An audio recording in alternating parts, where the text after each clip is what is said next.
Jack didn't bother reading his newspaper as he sat in the living room, his mind preoccupied with the tension growing between him and his wife, Stacy. The house was quiet except for the occasional clink of glass as Stacy applied her lipstick in the mirror. He knew what was coming. Another one of her nights out with friends from work. A phrase she had used so many times that it had begun to lose all meaning. "Don't wait up tonight, Jack." Stacy called her voice casual, but carrying an undertone of excitement. Jack could feel deep in his chest. His eyes narrowed as he glanced at her. "You mean that boss of yours?"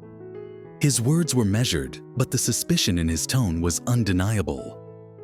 Stacy paused for a split second before turning back to the mirror, masking a flash of guilt with a forced smile. "Yeah. So what? What are you going to do about it?" she said nonchalantly, as if the conversation were about something trivial, not a growing rift in their marriage. Jack, feeling his frustration boil over, set the paper aside and stood up. "Stacy, come on. We both know what's really going on here. You don't even bother to hide it anymore." Stacy's expression shifted, irritation flickering across her face. "Don't start, Jack. It's just a night out. I want to have some fun. Something you clearly forgot how to do." Jack's anger surged. "Fun? Is that what you call it? You're throwing away our marriage for some fling with your boss?" His voice was a mix of frustration and disbelief. Stacy spun around, her face hardening. "Oh, please, don't act like this marriage was ever special." "I'm going out, Jack. Deal with it." She grabbed her purse from the bed and made her way to the door. Jack moved quickly, blocking her path. His voice cracked with desperation. "Stacy, don't do this. We can fix things if you just talk to me." For a brief moment, Stacy hesitated, but the resolve in her eyes didn't waver. "Talk. There's nothing to talk about. I'm done pretending," she snapped. "Maybe you're the one who's been pretending, but I'm not anymore." Her voice was biting as she moved past him, her arm jerking free of his grasp. "Maybe you don't know me as well as you think." Jack now moved loser. Her words stung more than the sharpest slap. As the door slammed behind her, Jack stood frozen for a long moment, the weight of her words sinking in. His fists clenched at his sides as he watched the woman he loved slip further away. He had tried to hold on to her, to the life they had built, but it was slipping through his fingers. As the anger simmered in his chest, he knew he couldn't just let this go. He walked over to the coffee table and grabbed his phone. With shaky hands, he unlocked it, navigating to a hidden folder labeled Evidence.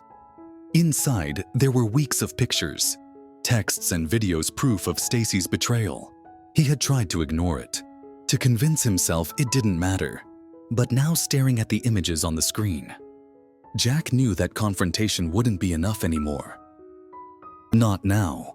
Not when Stacy had taken everything to this point. His jaw tightened as a dark thought took root in his mind. If Stacy wanted to throw everything away, he would make sure she understood the consequences. All of them. Jack set the phone down, his heart pounding as he began to plan. Tonight would be the last night. Stacy underestimated him. He would make her regret her actions. Stacy laughed, the sound mingling with the upbeat music of the crowded bar. She felt a sense of freedom that had been missing in her life. For months, her excitement growing with each passing moment.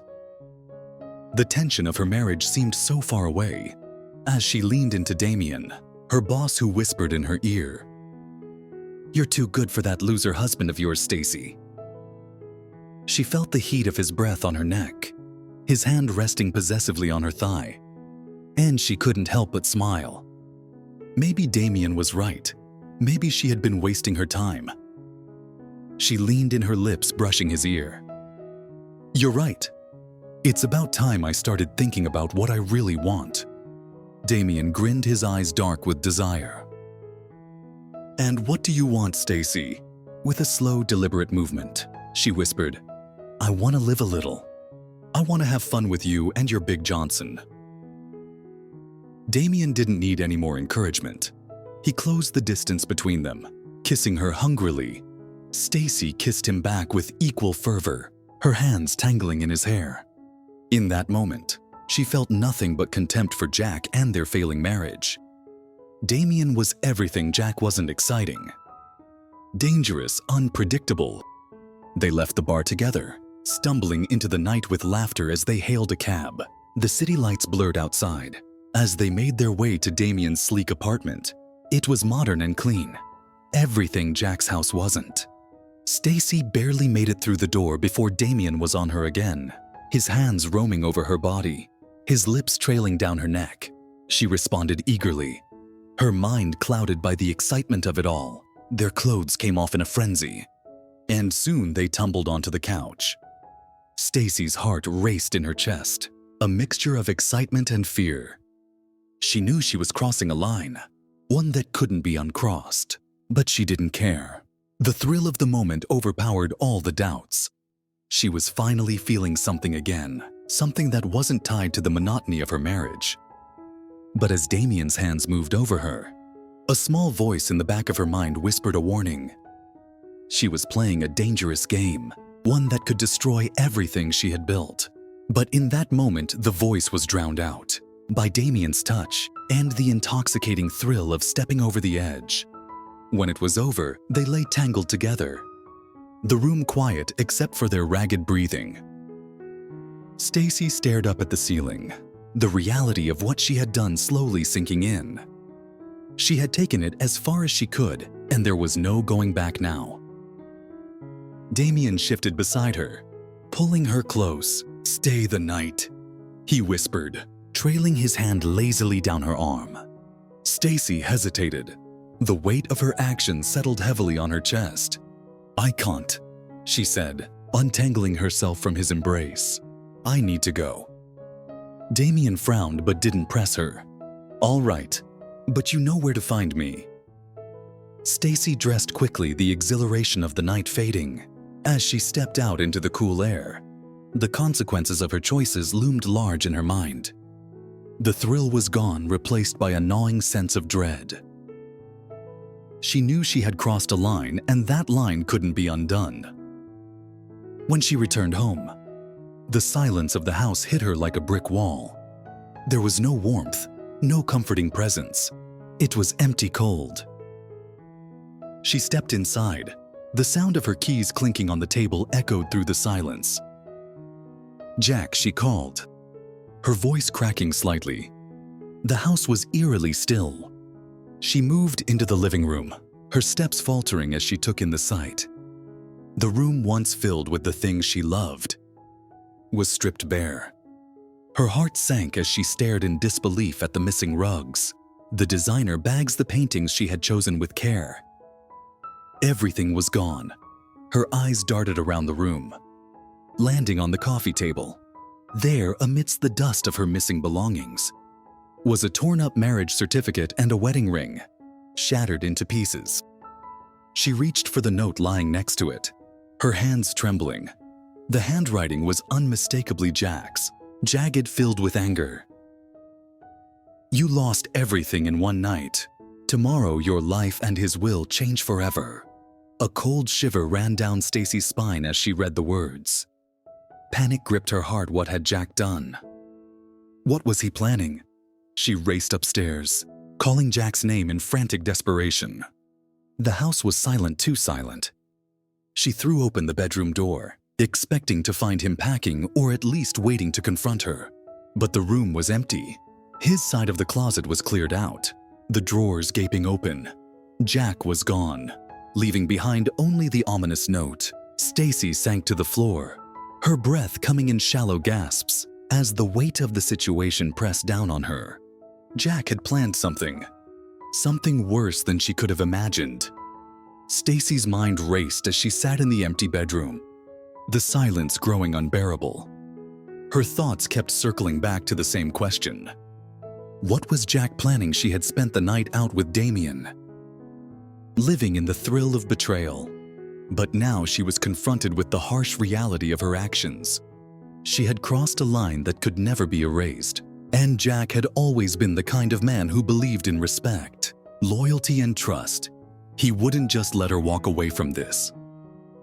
The feeling of dread that had started to gnaw at her in the cab ride back from Damien's apartment intensified with each passing second. She had known something was off when she stepped into the house and found it so eerily quiet. Now, as the pieces of the puzzle began to fall into place, she couldn't shake the sense that she was being watched. She glanced nervously at the windows, the corners of the house, as if expecting Jack to appear out of nowhere. She stood up slowly, wiping her face with her sleeve. She had to find Jack. She needed to explain herself, beg for forgiveness. She had to make him understand this was just a mistake, a lapse in judgment. It meant nothing. She loved him. But deep down, Stacy knew she wasn't sure if she could believe those words herself. The house was a hollow shell of the life they had shared. As she walked through the rooms, she felt a pain in her chest. The familiar smell of their home was gone, replaced by something cold and sterile. Jack had always been a meticulous man, and now it was evident that his meticulousness extended to more than just his work. He had methodically removed all traces of himself from this house, leaving nothing behind but the echoes of their broken marriage. Stacy made her way to the kitchen, her hands trembling. She needed a drink, anything to calm her nerves. But as she opened the cabinet to grab a glass, she noticed something strange. There in the back corner was an envelope. It was thick-sealed, and the faintest trace of Jack's handwriting was scrawled on the front. With a sense of foreboding, she opened it, her heart hammering in her chest. The words inside were short, but they hit her with the force of a punch. "I hope you enjoy your new life. It will be the last time you ever get to play in the shadows." A chill ran down Stacy's spine. Her breath caught in her throat. The note felt like a final warning, a declaration of what Jack was capable of. But she didn't understand. What had he done? What did he mean by last time? She frantically checked her phone, but there were no messages from Jack, no calls, no signs of him anywhere. The panic in Stacy's chest started to rise as she quickly grabbed her keys and rushed out of the house, determined to find Jack and apologize, to beg for him to take her back. As she got in the car, her mind raced, trying to process everything that had happened. What if this was it? What if Jack had already moved on? What if he didn't care about her anymore? She drove through the quiet streets, her hands gripping the steering wheel tightly as she made her way to the office. But as she turned the corner, she noticed something she wasn't expecting. Jack's car was parked outside. He was there with a deep breath. Stacy parked the car and walked toward the building. The anxiety building inside her made it hard to breathe. But she pushed herself forward. She couldn't afford to waste any more time. She needed to fix this. When she stepped inside, the smell of freshly brewed coffee and the sound of muffled conversation surrounded her, but it felt surreal, as if she were walking through a dream. She walked down the hallway toward Jack's office, her footsteps echoing in the silence. And then she saw him. He was sitting at his desk, looking as calm and collected as always. But there was something different in his eyes, something cold. Stacy's heart sank as she stepped into the room. "Jack," she whispered, her voice barely audible, "I need to talk to you." Jack didn't look up immediately. He just sat there typing on his computer as if he hadn't heard her. Stacy stood frozen, unsure of what to do next. She had never seen him like this, so detached, so distant. It was as if he had already made his decision. "Jack, please, I'm sorry I was wrong. It was just a mistake, a momentary lapse in judgment. Please just let me explain." Finally, Jack looked up, his eyes locking with hers. There was no warmth there, no love, just a coldness that sent a shiver down Stacy's spine. "You want to explain?" he asked, his voice calm but laced with an icy edge. "Do you think words will make it better, Stacy? Do you think saying I'm sorry will fix what you did?" Stacy opened her mouth to speak, but Jack raised his hand, silencing her. "No, you don't get to explain. You had your chance and you threw it all away for a cheap thrill. He stood up slowly, walking toward her with deliberate steps. You think I didn't know? You think I didn't see the signs? You think I didn't hear the rumors? I knew exactly what was going on. I just didn't want to believe it. Stacy felt her knees buckle under the weight of his words. But she refused to let him see her weakness. She straightened up her chin, trembling. Jack, please. I never meant to hurt you. I never wanted to destroy us. Jack's eyes hardened, his expression hardening into something unrecognizable. Well, you did. You destroyed everything, and now it's too late. I'm done, Stacy. I'm done being your fool. Stacy's stomach dropped, the finality in his words hit her harder than anything she had ever experienced. She reached out, her hand shaking as she tried to grab his arm. Please, Jack, don't do this. I love you.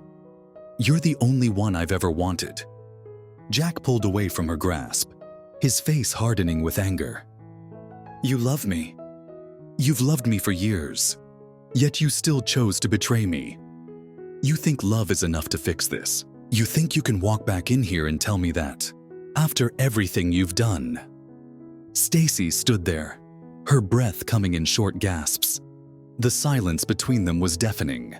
Jack shook his head, disappointment etched on his face. You don't deserve my forgiveness. Not now, not ever.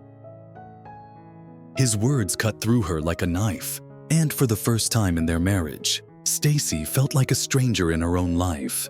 She had betrayed him, shattered the trust they had built, and now there was nothing left. Jack was gone emotionally, physically and mentally.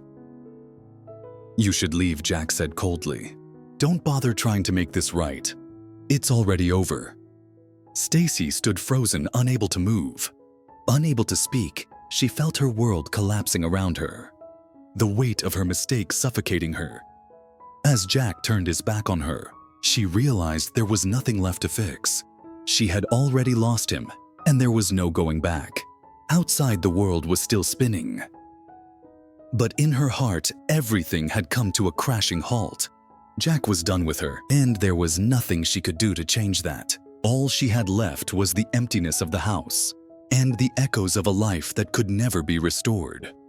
As she left Jack's office, her feet dragging with the weight of her guilt, she knew one thing for sure. Everything had changed.